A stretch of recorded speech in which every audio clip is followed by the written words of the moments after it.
7 FIR हैं, ये लड़का जाते बार आपको देगा। सर हम चलाएंगे, जो आप देंगे इंशाल्लाह ताला हम दिखाएंगे। आपको चलाना चाहिए ना, हक की बात, इसलिए तो आपने ये उठाया वैसा कुछ।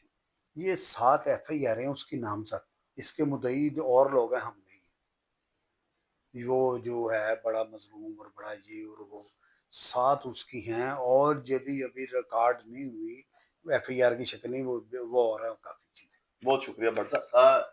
गोगी भट्ट साहब हैं, उन्होंने अपना मौका बड़ा खोल के रखा है, इदारों के आगे भी, GIT के आगे भी, और अब वो CM पंजाब मरियम नवाज शरीफ साहिबा और IT पंजाब उनको मुतालबा कर रहे हैं कि मेरी इंक्वायरी को अद खुद देखें, नई GIT बनाए और ईमानदार ऑफिसर को उनमें चुनाव किया जाए, जो मुझे सुने और हक और सच की बात जो है वो अवाम के सामने, अदालतों के सामने खुल के रखें। 23 तारीख जो है अदालत ने इनको रिलीफ दिया हुआ है, उससे अब 23 तारीख को ये अदालत में पेश होंगे। इंशाल्लाह कोर्ट से आपको इसकी मजीद अपडेट्स देंगे। वीडियो को लाइक, कमेंट, शेयर करना ना भूलिएगा। अल्लाह हाफिज। भाई व्हाट्सएप